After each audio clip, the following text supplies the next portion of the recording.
Praise the Lord. അഹരോൻ്റെ വടി എന്നതിനെപ്പറ്റി നമുക്ക് ചിന്തിക്കാം. എന്താണ് അഹരോൻ്റെ വടി? അതിലൂടെ ദൈവം പ്രവർത്തിച്ചത് എന്താണ്?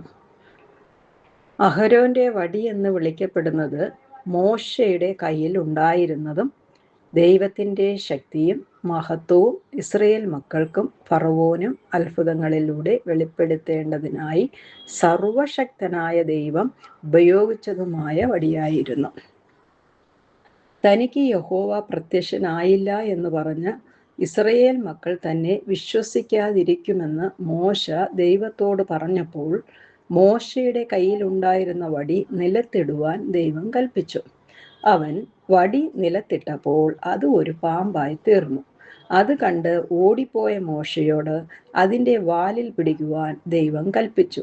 അങ്ങനെ ചെയ്തപ്പോൾ അത് വീണ്ടും വടിയായി തീർന്നു. മോശയുടെ നിർജീവമായ വടിയിലൂടെ ദൈവം തൻ്റെ ശക്തിയും മഹത്വവും പ്രകടമാക്കുന്നതിൻ്റെ തുടക്കമായിരുന്നു അത്. ഫറവോന്റെ മുമ്പിൽ അടയാളങ്ങൾ പ്രവർത്തിക്കേണ്ടതിന് ഈ വടിയും നിന്റെ കയ്യിൽ എടുത്തുകൊള്ളുക എന്ന് മോശയോട് ദൈവം കൽപ്പിച്ചതിൽ നിന്ന് ദൈവത്തിൻ്റെ ആജ്ഞപ്രകാരം അത്ഭുതങ്ങൾ പ്രവർത്തിക്കുവാനായി അഹരോനും ഈ വടിയായിരുന്നു ഉപയോഗിച്ചതെന്ന് വ്യക്തമാക്കുന്നു. പുറപ്പാട് 4:17. ഈ വടി പിൽക്കാലത്ത് അഹരോന്റെ വടി എന്ന് വിളിക്കപ്പെട്ടുവെങ്കിലും ഇതിനെ ദൈവത്തിൻ്റെ വടി എന്ന് തിരുവചനം വിശേഷിപ്പിക്കുന്നു. പുറപ്പാട് 4:20.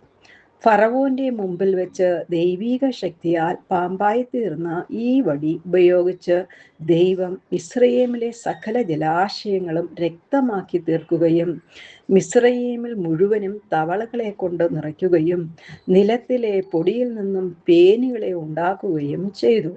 ഇപ്രകാരം മിസ്രയീമിലെ 3 ബാധകൾ വരുത്തുവാൻ ദൈവം ഉപയുക്തമാക്കിയ ദൈവത്തിൻ്റെ ശക്തിയുടെ പ്രതീകമായ ഈ വടിയായിരുന്നു. പുറപ്പാട് 7:20, 8:5-6, പുറപ്പാട് 8:17 ഈ കാര്യങ്ങൾ എടുത്ത് പറയുന്നു.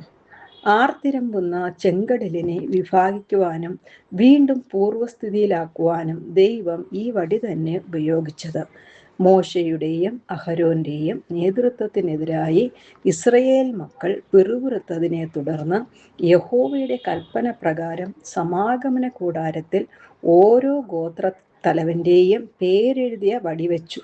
അടുത്ത ദിവസം അഹരോന്റെ വടി തളിർത്തു. അത് പൂത്ത് ബദാം ഫലം കായ്ച്ചതായി കാണപ്പെട്ടു. സംഖ്യാപുസ്തകം 17:7-8. നീണ്ട മരുഭൂമി യാത്രയിൽ ആദ്യം വെള്ളം പുറപ്പെടുവിക്കുന്നതിനായി ഈ വടി കൊണ്ട് പാറയിൽ അടിക്കുവാനാണ് ദൈവം കൽപ്പിച്ചത്. എന്നാൽ സീൻ മരുഭൂമിയിൽ വെച്ച് വീണ്ടും വെള്ളമില്ലാതെ വന്നപ്പോൾ മോശയോട് തൻ്റെ വടിയെടുത്ത് പാറയോട് കൽപ്പിക്കുവാൻ ദൈവം ആജ്ഞാപിച്ചു. പക്ഷേ മോശ തൻ്റെ വടിയെടുത്ത് കൽപ്പിക്കുന്നതിന് പകരം വടി കൊണ്ട് 2 പ്രാവശ്യം പാറയിൽ അടിച്ചു. പാറയിൽ നിന്ന് വെള്ളം പുറപ്പെട്ടുവെങ്കിലും ദൈവത്തിൻ്റെ കൽപ്പനയ്ക്ക് വിരുദ്ധമായി വടി ഉപയോഗിച്ചതുകൊണ്ട് മോശയും അഹരോനും കനാൻ ദേശത്ത് പ്രവേശിക്കുകയില്ല എന്ന് ദൈവം അരുളി ചെയ്തു. സംഖ്യാപുസ്തകം 20:10-12 വരെ. അങ്ങനെ ഇസ്രയേൽ മക്കളുടെ മോചനത്തിനും അവരുടെ 40 വർഷത്തെ മരുഭൂ പ്രയാണത്തിനും ദൈവം അത്ഭുതകരമായി ഉപയോഗിച്ച ഈ വടി തന്നെ മോശയ്ക്കും അഹരോനും കനാനിൽ പ്രവേശിക്കാതിരിക്കുവാനും കാരണമായി തീർന്നു. അപ്പോൾ ഇതിൽ നിന്നും നാം മനസ്സിലാക്കേണ്ടത് എന്താണെന്ന് വെച്ചാൽ, ദൈവം നമുക്ക് തരുന്ന അനുഗ്രഹങ്ങളെ ദൈവത്തിൻ്റെ ഇഷ്ടപ്രകാരവും ദൈവത്തിൻ്റെ വാക്കുകൾ അനുസരിച്ച് അതുപോലെ പ്രവർത്തിക്കാതെ ഇരിക്കുമ്പോൾ നമുക്ക് തരുന്ന അനുഗ്രഹങ്ങൾ അത് ശാപമായി മാറുവാൻ ഇടയാകുന്നു. അപ്പം നമ്മളുടെ പ്രവർത്തികൾ എല്ലാം കർത്താവായ ദൈവത്തിനെ ആശ്രയിച്ചിരിക്കണം. ദൈവത്തിൻ്റെ വാക്കുകൾ കേട്ട് അനുസരിച്ച് നമ്മൾ പ്രവർത്തിക്കുകയാണെങ്കിൽ നമ്മളെ ദൈവം കനാൻ ദേശത്ത് പ്രവേശിപ്പിക്കും.